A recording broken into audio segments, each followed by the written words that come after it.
यदि तुमने अपने इन बाणों का संधान किया तो तुम्हारे मित्र भी मारे जा सकते हैं, और वो निरपराध भी जो इस युद्ध में भाग नहीं ले रहे। इसलिए मुझे ये 3 बाण दिए गए हैं प्रभु।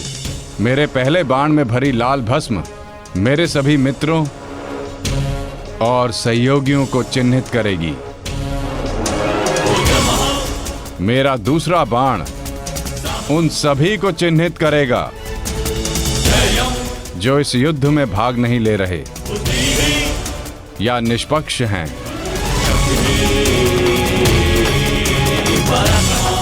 और ये तीसरा बाण एक क्षण में उन सभी का अंत कर देगा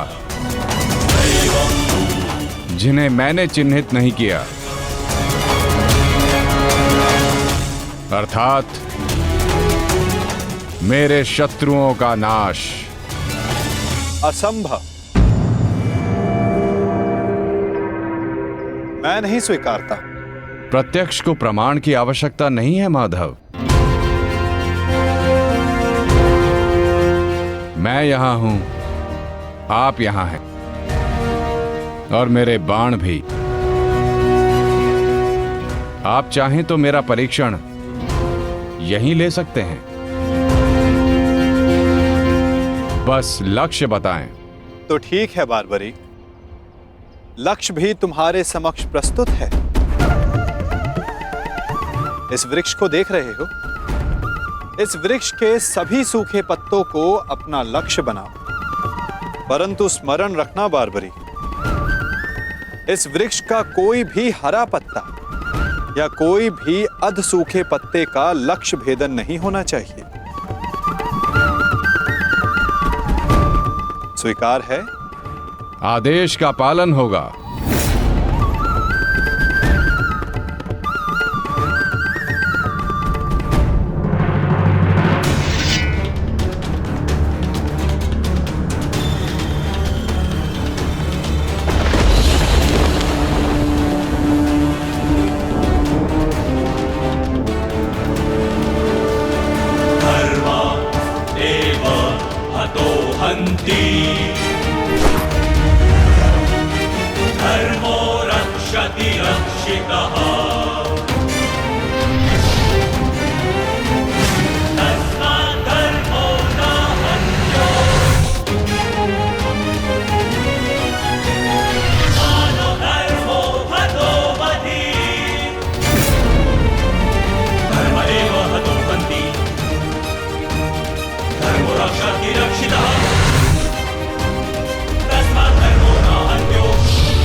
सभी अनचिन्हित पत्रों का लक्ष्य भेद हो।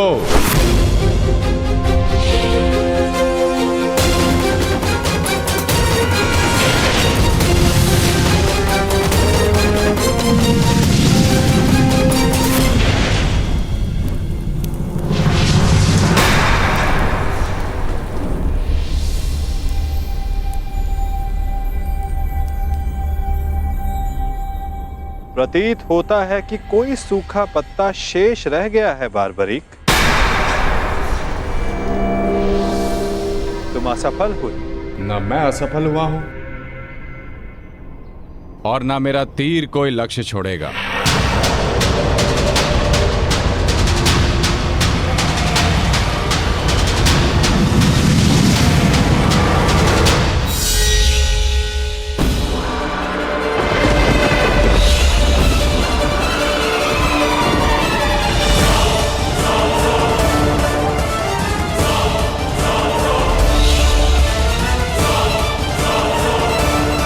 आपके चरण मेरे बाण के लक्ष्य के मध्य में आ रहे हैं प्रभु।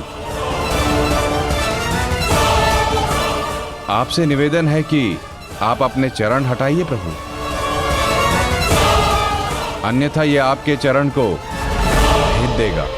तो क्या ये बाण अपना लक्ष्य भेदने के लिए मेरे पांव पर आघात कर सकता है? जी प्रभु, शीघ्र अपने चरण हटाइए।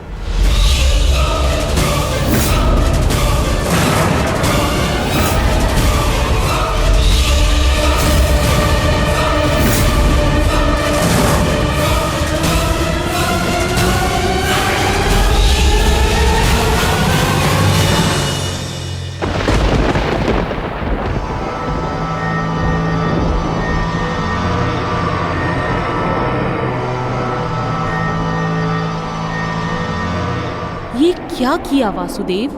मेरा वरदान था कि ये बाण कभी लक्ष्य चूकेंगे नहीं। मैं वासुदेव आपके वरदान का मान अवश्य रखूंगा।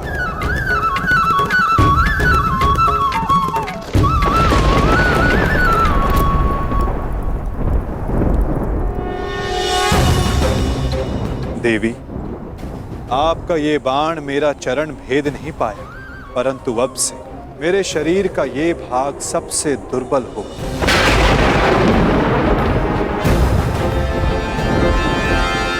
और अब कोई भी बाण मेरे इस स्मरण स्थल को भेद पाएगा। ये मेरा वचन है देवी, और यही मेरे इस देह को त्यागने का कारण बनेगा।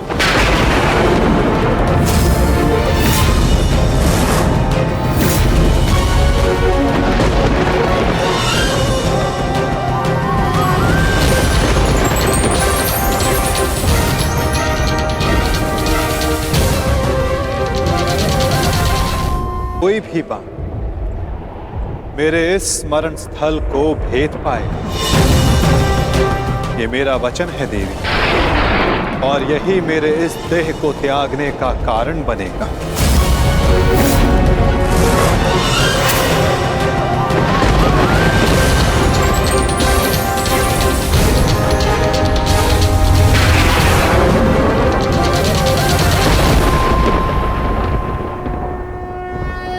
परंतु क्यों माता, आपने उस पत्ते पर पांव क्यों रखा?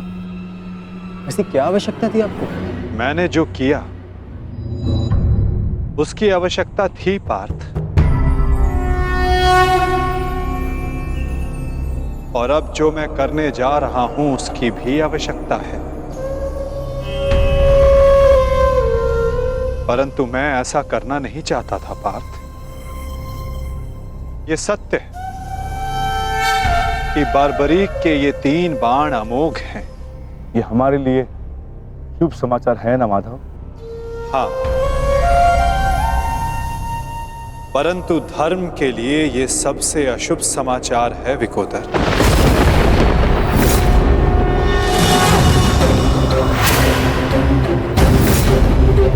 ये युद्ध केवल कौरवों और पांडवों के मध्य नहीं है। ये युद्ध धर्म और अधर्म के मध्य है। ये युद्ध पाप और प्रतिज्ञा के मध्य है। ये युद्ध श्राप और श्रापितों के मध्य है। और अब ये 3 बाण और इन बाणों का धारक बार्बरीक हमारे लिए सबसे बड़ी समस्या बन चुका है।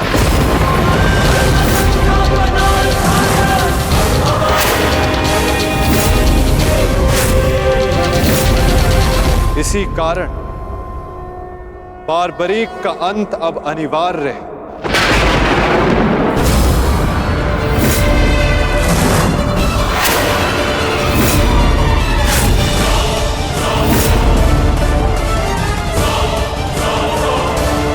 इसका वध अब अटल है।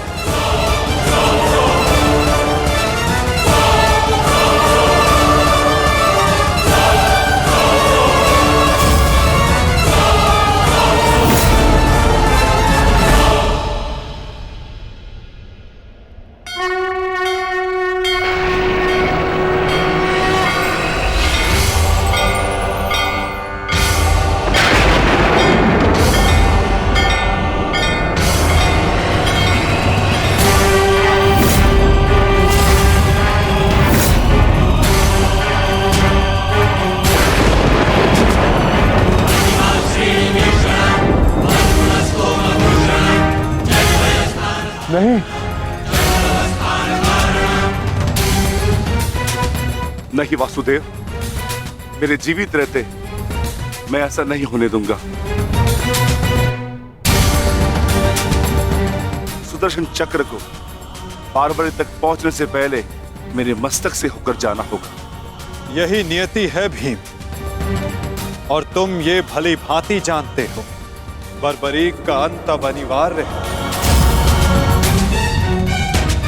अन्यथा युद्ध में सबका विनाश निश्चित है। मेरे पास अब और कोई विकल्प शेष नहीं।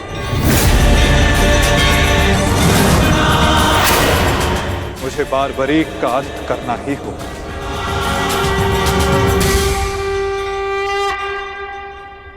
किंतु माता, इसका कोई समाधान तो निकल ही सकता है ना।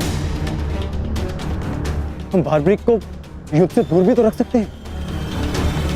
तो फिर इसका अंत अनिवार्य क्यों?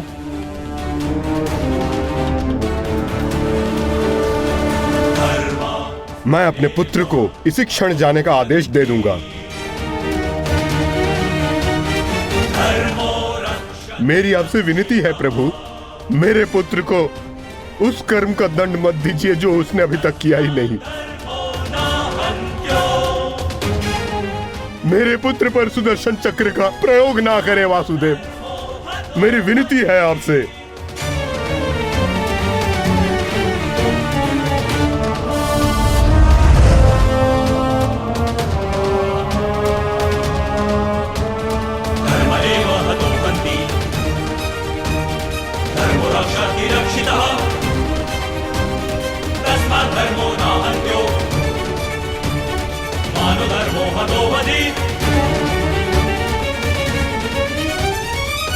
रुकिए पिताश्री।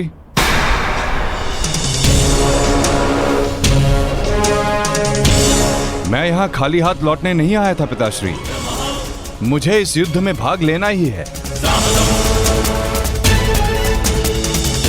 मौन रहो तुम्हें अनुमान भी है तुम क्या बोल रहे हो? कदाचित मैं दृष्टा कर रहा हूं पिताश्री, परंतु मैं एक योद्धा भी हूं, और एक सच्चा योद्धा युद्ध भूमि से विजय प्राप्त करके लौटता है या वीर गति पाकर।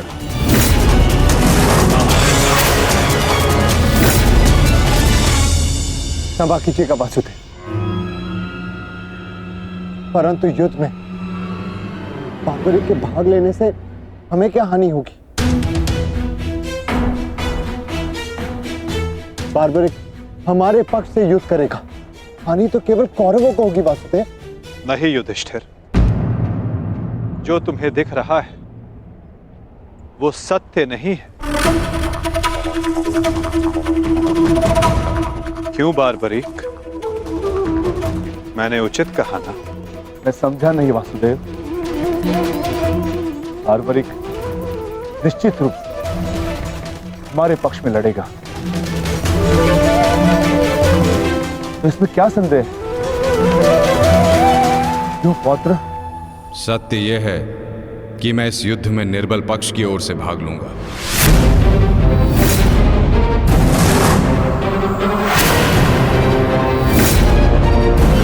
माता के समक्ष स्वयं को वचन दिया है मैंने। परंतु समस्या क्या है वासुदेव? ये तो स्पष्ट है कि हम पांडवों के पास 7 अक्षणीय सेना है और कौरव के पक्ष में 11 अक्षणीय सेना। कौरव के पक्ष में पितामह भीष्म और गुरु द्रोणाचार्य भी है। शक्ति गणना के अनुसार कौरव का पलड़ा हमसे अधिक भारी है, इसलिए बारबरीक हमारे ही पक्ष में युद्ध लड़ेगा। विनाश तो होगा प्रभु, परंतु केवल कौरवों का। मैं आपको वचन देता हूं, मेरे परिवार को हानि पहुंचने से पूर्व मैं अपना शीर्ष आपके चरणों में रख दूंगा। तुम सत्य नहीं देख पा रहे हो वीर। तुम जानना चाहते हो बारबरीक, यदि तुमने इस युद्ध में भाग लिया तो क्या होगा?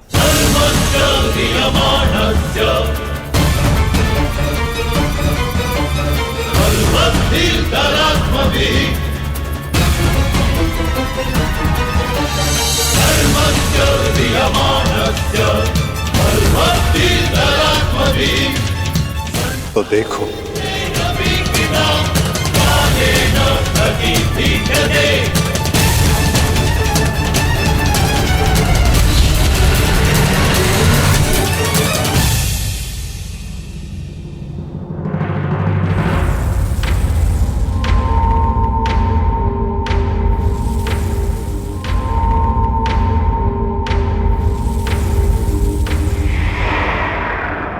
तुम्हारा स्वयं को दिया गया वचन इस युद्ध को किसी भी दिशा में जाने नहीं देगा बार्बरी। इस युद्ध का संतुलन बिगाड़ देगा। तुम निश्चित रूप से आरंभ में पांडवों के पक्ष में रहोगे, क्योंकि आरंभ में पांडव कौरवों से निर्बल होंगे, परंतु शीघ्र ही ये परिस्थिति बदल जाएगी बार्बरीक।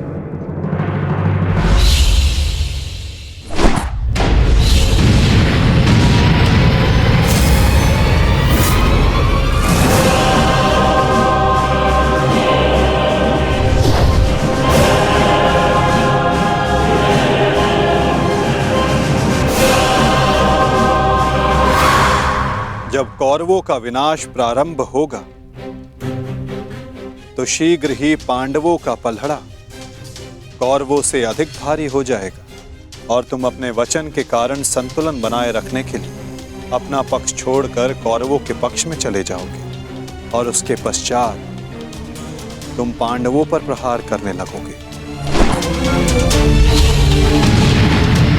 और इसी कारण इस युद्ध का संतुलन बिगड़ जाएगा।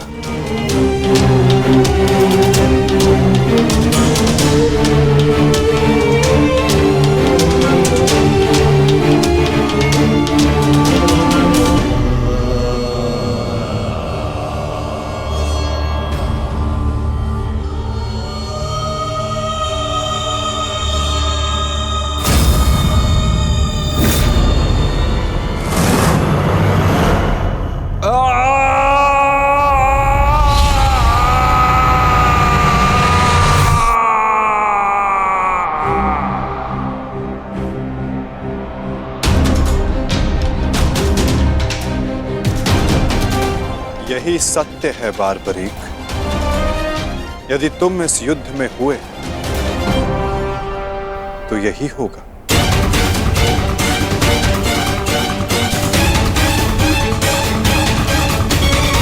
तो मैं क्या करूं प्रभु? संसार का हर योद्धा अपना युद्ध चुनता है, क्या मुझे ये युद्ध चुनने का अधिकार नहीं? योद्धा कभी अपना युद्ध नहीं चुनता बार्बरीक, युद्ध अपना योद्धा चुनता है।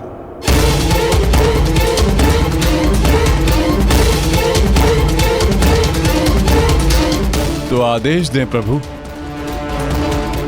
मुझे क्या करना है? ये युद्ध एक यज्ञ है बार्बरीक, और तुम्हें त्याग और बलिदान देना होगा, स्वयं के प्राणों का दान।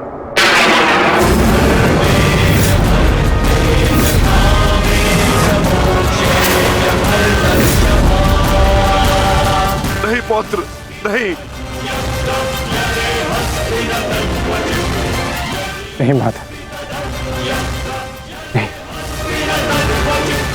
आप ही कहते हैं ना प्रभु कि प्रत्येक मनुष्य के जीवन का कोई ना कोई लक्ष्य होता है।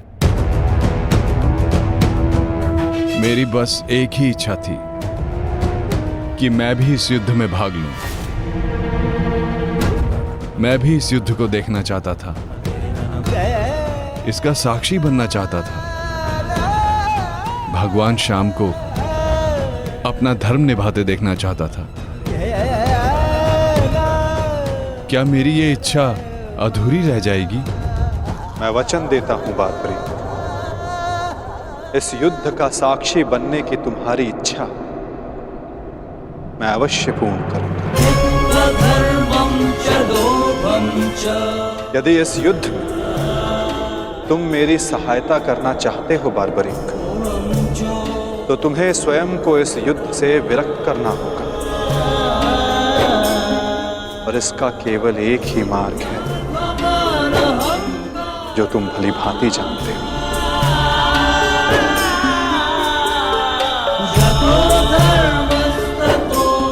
मैं समझ गया प्रभु।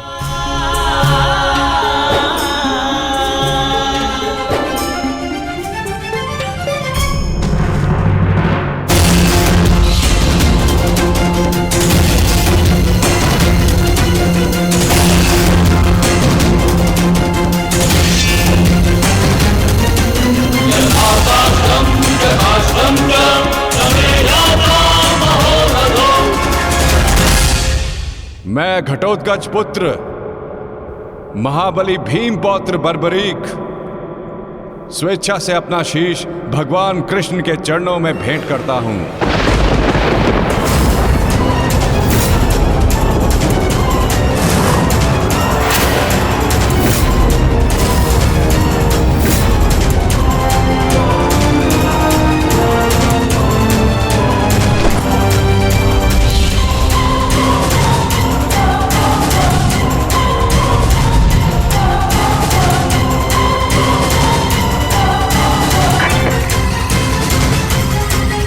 भगवान श्याम की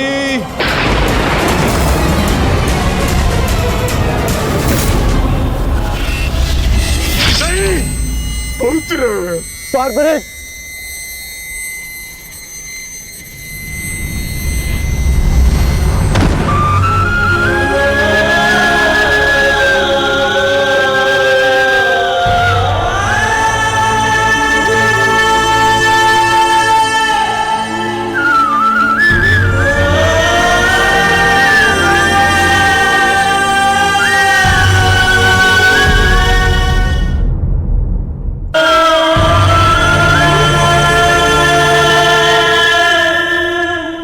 पुत्र की कामना थी इस युद्ध का साक्षी बनने की, वो भी अधूरी रह गई।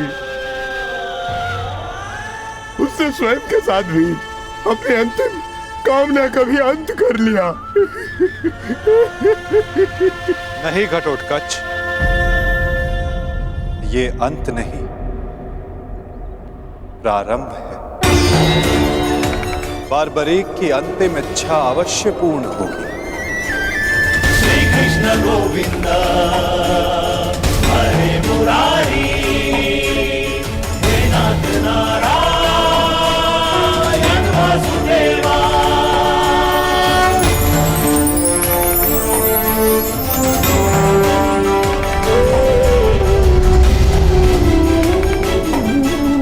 श्री कृष्ण गोविंद हरे मुरारी, हे नाथ नारायण वासुदेवा। श्री कृष्ण गोविंद हरे मुरारी, हे नाथ नारायण वासुदेवा। श्री कृष्ण गोविंद हरे मुरारी, हे नाथ नारायण वासुदेवा। श्री कृष्ण गोविंद हरे मुरारी, हे नाथ नारायण वासुदेवा। श्री कृष्ण गोविंद हरे मुरारी, हे नाथ नारायण वासुदेवा। श्री कृष्ण गोविंद हरे मुरारी, हे नाथ नारायण वासुदेवा। श्री कृष्ण गोविंद हरे मुरारी, हे नाथ नारायण वासुदेवा। बर्बरीक इस महाभारत का एक महत्वपूर्ण कार्य पूर्ण करेगा। बार्बरीक का ये त्याग, ये बलिदान व्यर्थ नहीं जाएगा। तुम सदैव अपने साहस, बुद्धिमता, इस महायुद्ध के, इस महाभारत के एकमात्र साक्षी के रूप में जाने जाओगे बार्बरीक।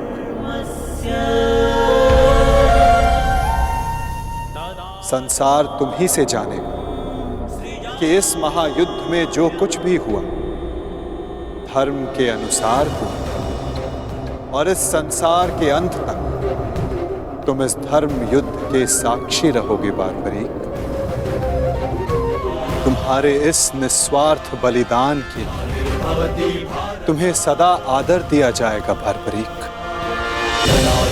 और तुम्हारी खाटू श्याम के नाम से पूजा की जाएगी।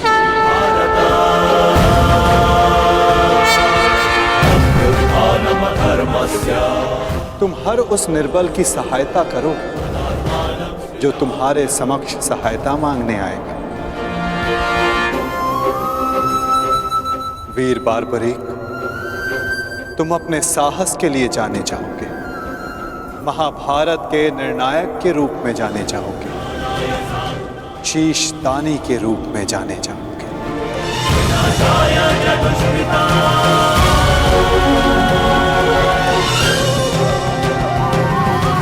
इस युद्ध रूपी यज्ञ में यही नियति है विजय की। विजय बलिदान मांगती है, विजय दान मांगती है।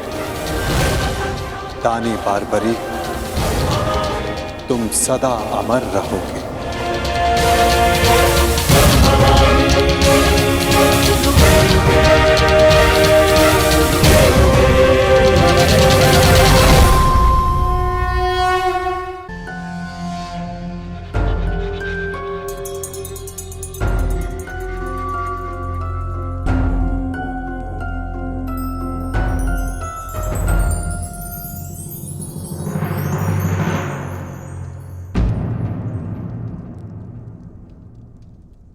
सूर्यदेव, आप?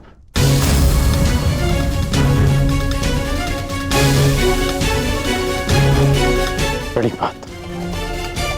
कल्याण हो पुत्र।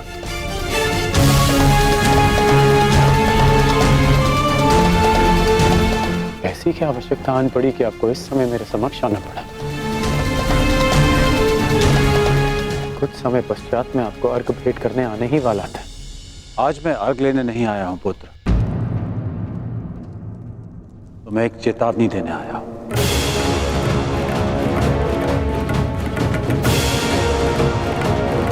और वो ये, तुम कल प्रातःकाल मुझे अर्घ भेंट करने मत आना। और यदि तुम मुझे अर्घ भेंट करने आए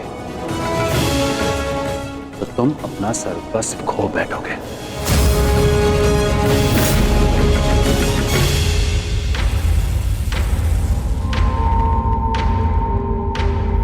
हाँ पुत्र, मेरी विनती है तुमसे, कल प्रातःकाल तुम मुझे अर्घ देने मत आना। तो मैं तो आपको बचपन से अर्घ देते आया हूं। तो आज अचानक ऐसा क्या हो गया कि आप मुझे अर्घ देने से रोक रहे हैं? तुम्हारा वचन पुत्र, तुमने प्रतिज्ञा ली है, सूर्य को अर्घ देते समय यदि कोई भी तुमसे कुछ भी मांगेगा तो वो तुम उसे दान में दे दोगे। कल का अर्घ तुम्हें कुछ ऐसा दान देने पर विवश कर देगा जिससे तुम मेरा दिया हुआ आशीर्वाद सदैव के लिए खो बैठोगे। देवराज इंद्र ने तुम्हें परास्त करने के लिए षड्यंत्र रचा है। वो कल प्रातःकाल तुमसे दान मांगने आएंगे और दान में वो तुमसे कवच और कुंडल मांगेंगे। तुम्हें ज्ञात है पुत्र? मुझे ज्ञात नहीं, परंतु आपको चिंतित देख के आभास हो गया। और यदि स्वयं मेरे पिताश्री मुझे चेतावनी देने आए हैं कि इंद्रदेव मुझसे दान मांगने आएंगे, तो इसका सीधा संबंध अर्जुन से होता है, इंद्रदेव का पुत्र अर्जुन। और उसमें कोई बुराई भी नहीं, क्योंकि हर पिता अपने पुत्र की भलाई चाहता है। यदि इतना समझते हो तो यह भी समझ लो पुत्र कि यह पिता भी यही चाहता है कि उसके पुत्र के साथ कोई अन्याय ना हो, कोई छल ना हो। मेरी विनती है तुमसे, कल प्रातःकाल मुझे अर्घ देने मत आना। पहले भी मैं तुम्हारे साथ बहुत अन्याय कर चुका हूं पुत्र, परंतु अब और अन्याय नहीं। कहो पुत्र, अपने पिता की बात मानोगे? कल प्रातःकाल अर्घ देने नहीं आओगे ना? मुझे उत्तर दो पुत्र, मुझे उत्तर दो। प्रश्न उत्तर का समय नहीं बचा है। मनुष्य का कर्म उसके हर प्रश्न और उत्तर से बड़ा होता है। और आपके कर्म का समय हो गया है। अंधकार में डूबे समस्त संसार को आपको प्रकाश देना है। आप अपना कर्म और धर्म निभाइए और मैं अपना कर्म और धर्म निभाऊंगा। बस आपसे एक प्रार्थना है कि अब ये अन्याय मत होने दीजिएगा कि संसार कहे कि कर्ण ने अपने जन्मदाता को अपना धर्म करने से रोक दिया।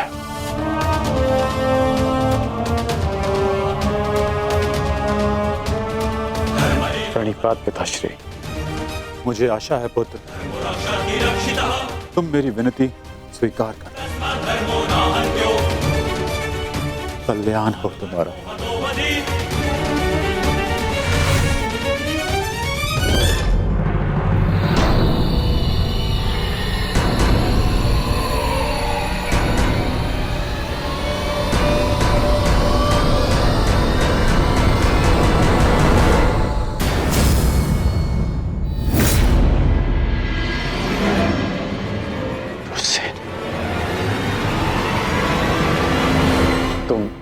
तुम यहाँ क्या कर रहे हो?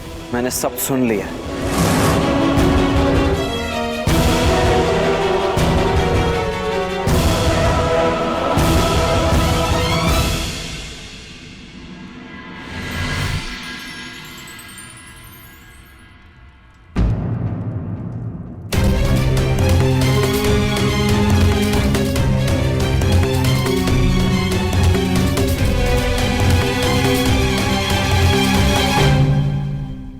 सूर्य नारायण, आप यहाँ? इस प्रकार यहाँ आने के लिए मैं आपसे क्षमा चाहता हूँ, परंतु पुत्र कर्ण पर बहुत बड़ा संकट आने वाला है। उसे सावधान करना होगा।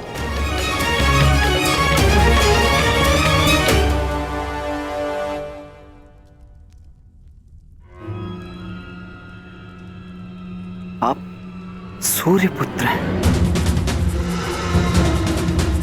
परंतु ये कैसे संभव है?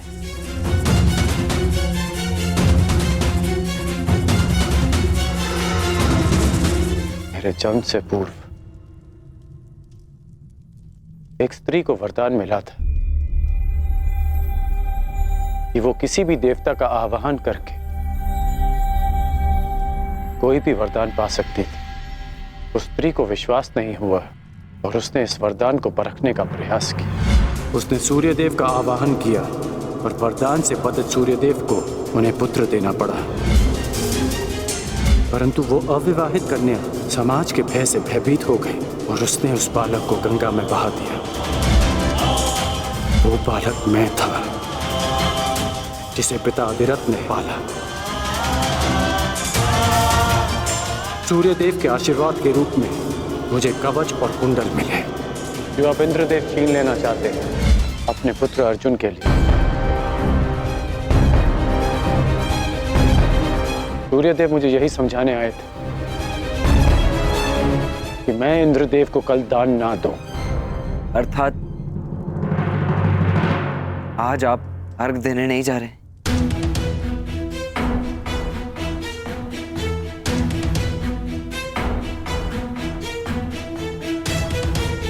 नहीं, मैं अवश्य जाऊंगा।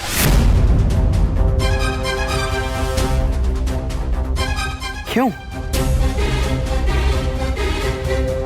मैं आपको ऐसा नहीं करने दूंगा।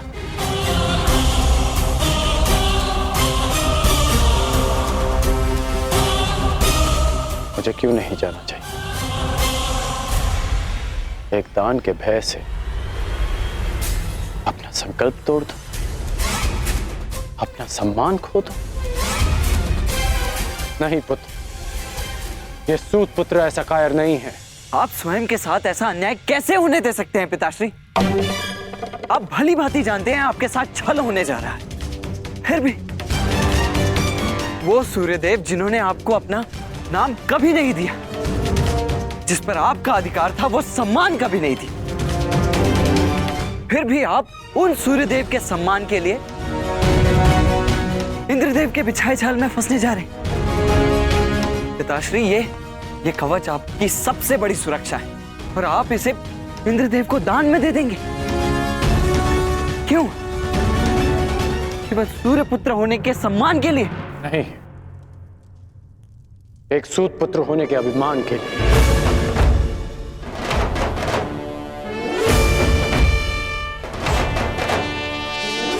मैं आज भी एक सूत पुत्र हूं। एक सूत ने ही मुझे प्रेम दिया, सम्मान दिया, अधिकार दिया, आवश्यकता पड़ने पर धनुष दिया।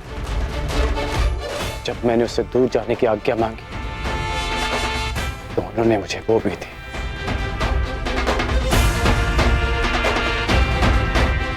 तुमने ठीक कहा पुत्र कि जिन सूर्यदेव ने मुझे मेरा नाम, मेरा सम्मान नहीं दिया, मैं उनके एक उपहार के लिए ऋणी क्यों रहूं? पुत्र, तुमने पूर्णतः अपने पिता को नहीं पहचाना। मैं अपनी सुरक्षा के लिए कवच और कुंडल पर निर्भर नहीं हूं।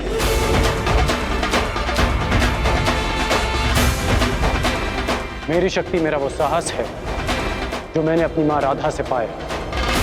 मेरी शक्ति मेरा वो विश्वास है जो मैंने अपने पिता अधिरथ से पाया। मेरी शक्ति वो तिरस्कार है जो मैंने समाज से पाया। इस राधेकरण के कौशल और योग्यता को किसी कवच कुंडल की आवश्यकता नहीं है। परंतु पिताश्री, ये सब अन्याय है। जो भी आपके साथ हो रहा है, ये सब अन्याय है। कदाचित यह अन्याय है, परंतु कोई और अन्याय करे इसका अर्थ ये नहीं कि हम भी न्याय का पथ छोड़ दें। मैं अपना मार्ग चुन चुका हूं। यदि तुम्हारे मन में मेरे लिए कोई भी स्थान है, एक पिता के रूप में या एक योद्धा के रूप में, तुम इस रहस्य को रहस्य ही रखोगे।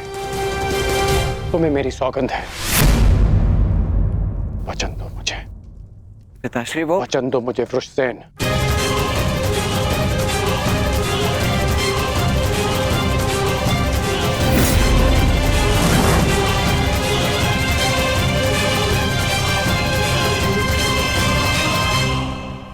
सूर्य उदय का समय हो गया है और मेरे अर्घ देने का भी। अब तुम जा सकते हो।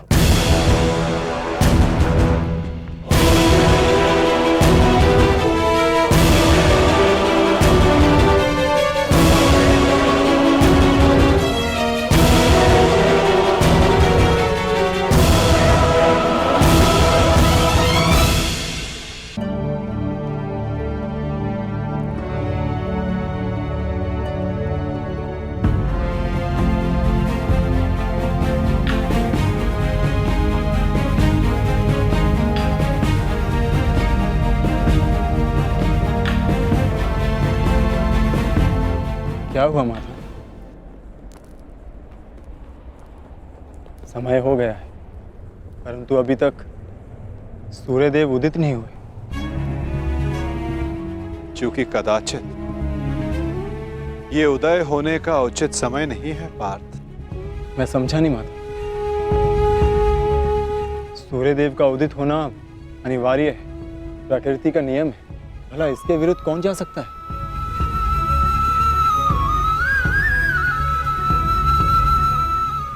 एक पिता अपनी संतान के लिए किसी के भी विरुद्ध जा सकता है पार्थ।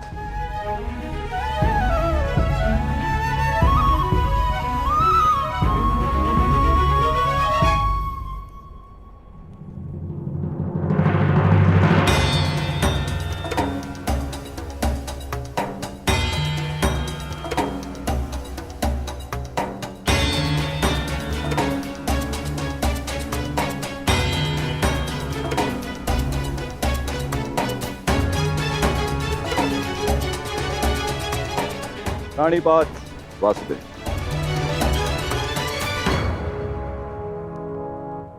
रानीपात, गांडीवधारी अर्जुन। प्राणिपात, परंतु मैंने आपको पहचाना नहीं ब्राह्मण देव। महान व्यक्ति के पास समय ही कहां होता है किसी और से परिचित होने के लिए, परंतु महान व्यक्ति से समस्त संसार परिचित रहता है। वासुदेव का पराक्रम और अर्जुन के शौर्य से ऐसा कौन है इस संसार में जो परिचित ना हो।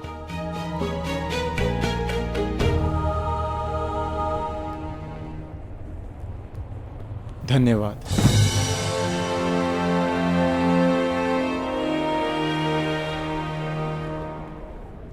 मेरा आशीर्वाद है अर्जुन, इस महाभारत के युद्ध में तुम्हारी विजय निश्चित है। तुम अपने शौर्य से अपने शत्रु पर विजय प्राप्त करो।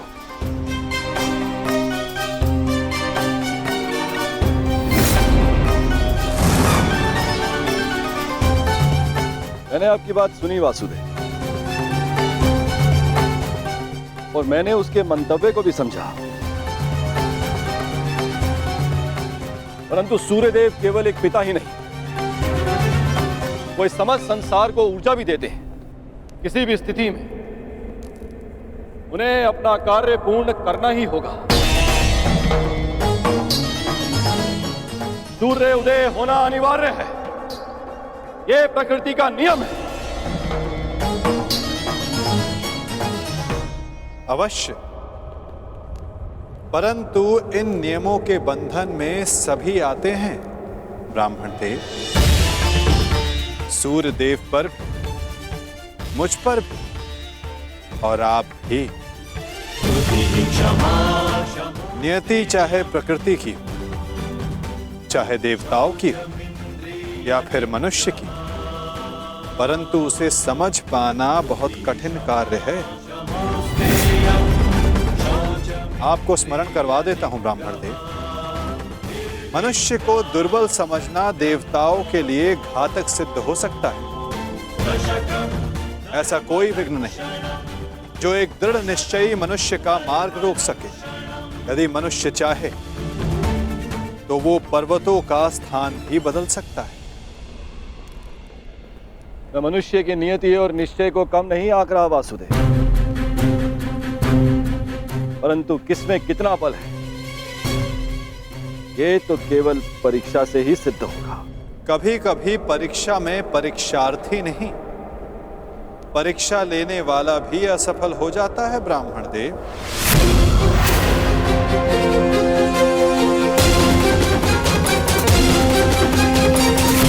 कभी कभी परीक्षा में परीक्षार्थी नहीं, परीक्षा लेने वाला भी असफल हो जाता है ब्राह्मण देव। फिर चाहे वो मनुष्य हो या देव। देवताओं का तो धर्म होता है ना वासुदेव, मनुष्य को सदैव नए नए अवसर देना।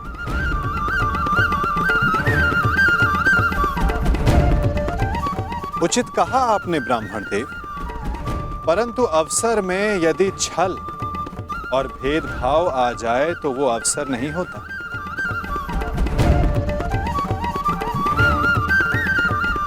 कदाचित आपको स्मरण तो होगा ही, यदि धर्म और कर्म में पक्षपात आ जाए तो धर्म धर्म नहीं होता और ना कर्म कर्म रहता है। एक पिता का धर्म होता है सदैव अपने पुत्र के हित में देखना, और एक पिता के अंधे पुत्र प्रेम के कारण ही ये महाभारत हो रही है ब्राह्मण देव।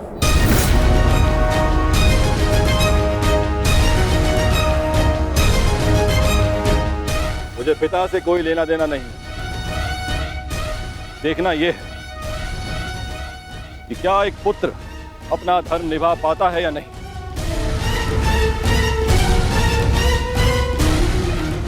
क्या एक पुत्र अपने पिता के सम्मान की रक्षा कर पाता है या नहीं।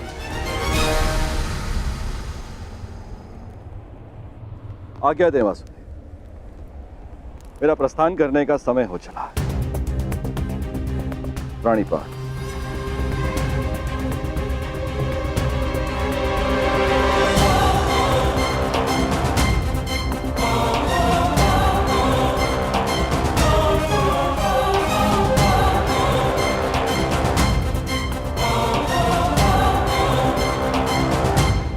विजयी भव वत्स, विजयी भव।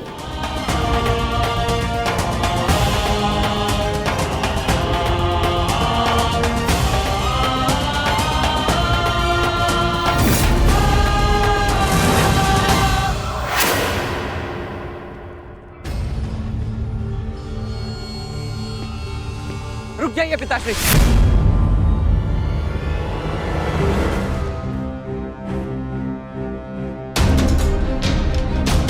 मत जाइए, अपने साथ ऐसा अन्याय मत होने दीजिए।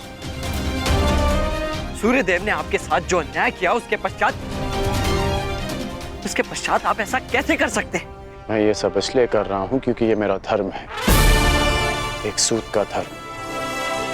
हम सूत सदा देते आए हैं, युद्ध में सारथी बनकर सुरक्षा देते हैं, राज्य को समय पर कर देते हैं।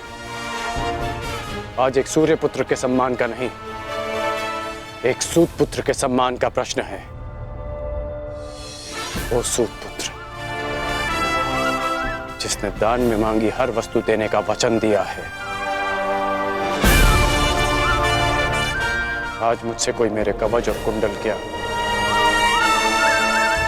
प्राण भी मांगेगा तो मैं दे दूंगा।